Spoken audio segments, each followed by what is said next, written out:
कल शाम जगतियाल रुकन assembly BRS doctor M Sanjay Kumar ने रियासती वज़ीर आला रेवंत रेड्डी के हाथों कांग्रेस पार्टी में शमूलियत अख्तियार करने के बाद से आज सुबह से ही जगतियाल में काफ़ी हलचल मची हुई है। बीआरएस पार्टी कारकुनों ने एक हंगामी इजलास मुनक्किद किया और तहसील चौराहा पर संजय कुमार के खिलाफ मुजाहरा किया और इनका अलामती पुतला नजर आतिश किया। इसके बाद इन पार्टी कारकुनों ने इनके मकान का घेराव भी किया और इन्हें इस्तीफ़ा देने का मुतालबा किया। जिस तरह संजय कुमार ने कांग्रेस में शमूलियत अख्तियार करने पर बीआरएस पार्टी कारकुनों और कायदीन में काफ़ी बरहमी देखी जा रही है। दूसरी जानिब कांग्रेस सीनियर कायद व एमएलसी टी जीवन रेड्डी के बगैर इल्म के संजय कुमार की कांग्रेस पार्टी में शमूलियत पर जीवन रेड्डी में भी शदीद नाराज़गी देखी जा रही है। इनके अलावा इनके पार्टी कारकुनों में भी नाराज़गी देखी जा रही है। जीवन रेड्डी के मकान के बाहर भी पार्टी कारकुनों की कसीर तादाद जमा हो चुकी है और उनसे मुलाकात के लिए आदि श्रीनिवास और लक्ष्मण कुमार गवर्नमेंट विप दोनों ने इनके मकान पहुंचकर इनसे मुलाकात की। बीआरएस पार्टी మీద గెలిచి ఒకసారి ఓడిపోయి రాజకీయ చరిత్ర లేని వ్యక్తిని ఇవాళ बीआरएस పార్టీ ఇవాళ టికెట్ ఇచ్చి గెలిపించి ఇవాళ స్థాయికి తెచ్చిన తర్వాత జగిత్యాల జిల్లా ఏర్పాటు చేయడం కోసం ఇవాళ కేసీఆర్ గారు ఇవాళ జిల్లా ఏర్పాటు చేసి ఎన్నో అభివృద్ధి కార్యక్రమాలు ఇక్కడ చేస్తే ఇవాళ కన్నతల్లి పాలు తాగి రొమ్ముగుద్దిన వ్యక్తిగా ఇలా డాక్టర్ సంజయ్ గారు పార్టీ మారుడు దురదృష్టకరం। ఇవాళ నీకు ధైర్యం ఉంటే రాజీనామా చేయి, మన అదే డాక్టర్ వృత్తిని వేసుకో, కానీ నచ్చిందా ఇటువంటి మోసాలు చేసి మాత్రం బంద్ చేయాలని చెప్పి మేము హెచ్చరిస్తున్నాం। పార్టీకి మోసం చేసినప్పుడు ఎవరు కూడా పైకి రాలే, నువ్వు కూడా పైకి రావు। ఇలానే పోచారం శ్రీనివాస్ రెడ్డి కానీ అదేవిధంగా అక్కడున్న కడియం శ్రీగారు గారు కానీ దానం నాగేందర్ కానీ ఎంతోమంది మీటువంటి దుర్మార్గులు ఇలా పార్టీకి నష్టం చేశారు। ఉద్యమంలో నీ పాత్ర లేదు, ఒకనాడు కూడా తెలంగాణ ఉద్యమం కోసం కొట్లాడలే। ఎంతోమంది విద్యార్థులు యువకులు ఉద్యమం చేసి తెలంగాణ పోరాటం చేసి తెచ్చిన తెలంగాణలో మీటువంటి దొంగలు కలిసి పార్టీ పదవులు అనుభవించి ఇవాళ పార్టీ అనుభవించుకొని ఇవాళ ఇటువంటి దుర్మార్గమైన చర్య చేస్తున్నారు కనుక పార్టీకి రాజీనామా చేయాలని చెప్పి మేము డిమాండ్ చేస్తున్నాం। రాజీనామా చేసి ఇష్టమైన పార్టీలకు మళ్ళీ గెలిచే పార్టీలకు కానీ ఇలా బీఆర్ఎస్ పార్టీ మీద గెలిచిన వ్యక్తులు కనుక పార్టీకి రాజీనామా చేయాలని చెప్పి మేము డిమాండ్ చేస్తున్నాం।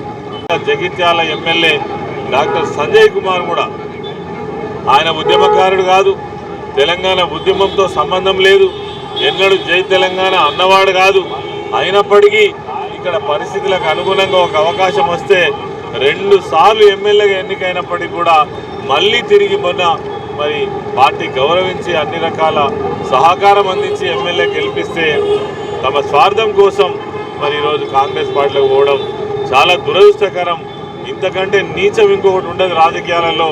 ఒక దుర్మార్గమైన సంస్కృతిని కాంగ్రెస్ పార్టీ ప్రభుత్వం అదేవిధంగా రేవంత్ రెడ్డి ముఖ్యమంత్రి గారు కొనసాగిస్తున్నారు। ఇది మంచిది కాదని తెలియజేస్తూనే ఒకటే డిమాండ్ చేస్తున్నాం మేము, ఎవరైతే మీరు ప్రజల చేత అదేవిధంగా బీఆర్ఎస్ పార్టీ కార్యకర్తల యొక్క కష్టం చేత ఎన్నుకోబడ్డటువంటి మీకు నీతి నిజాయితీ ఉంటే అదేవిధంగా రాజకీయాల పట్ల గౌరవం ఉంటే తెలంగాణ బిడ్డలే అయితే తెలంగాణ పౌరుషం మీకు ఉన్నట్టయితే ఇలా కడియం శ్రీహరి కావచ్చు, లేదంటే మన పోచారం శ్రీనివాసరెడ్డి కావచ్చు, డాక్టర్ సంజయ్ కుమార్ కావచ్చు, దానం నాగేందర్ కావచ్చు, తక్షణమే మీ పదవులకు రాజీనామా చేయాలని మేము డిమాండ్ చేస్తున్నాం। మీరు రాజీనామా చేసి మీరు ఏ పార్టీలకు పోతారో పోండి, కానీ మరి ఈ పార్టీ నుంచి ఎన్నికై ఈ పార్టీకి ద్రోహం చేయడం ఇది ప్రజలు క్షమించరు। మీరు బ్రతికున్నంత సచ్చిన దాంతో సమానంగా భావిస్తూ ఉన్నాం।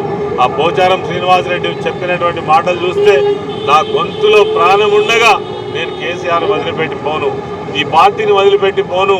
మరింత గొప్పగా నన్ను గౌరవించినటువంటి పార్టీ, ప్రజలకు అనేక సేవలు చేసినటువంటి ఇంత అభివృద్ధి చేసే నాయకుడు నేను చూడలేదని స్వయంగా చెప్పి నువ్వే పార్టీ మారితే నువ్వు బ్రతుకున్నట్ట చనిపోయినట్ట మరి ప్రజలకు సమాధానం చెప్పాల్సినటువంటి అవసరం ఉన్నదని ఈ సందర్భంగా మనవి చేస్తూ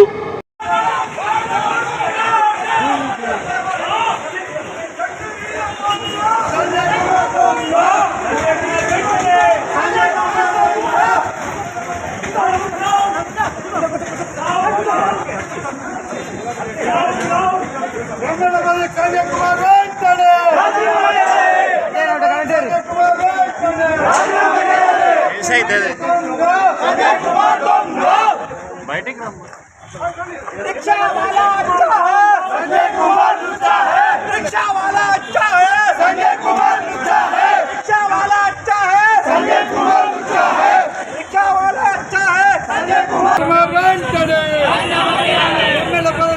कुमार वेंटने रिक्शा वाला अच्छा है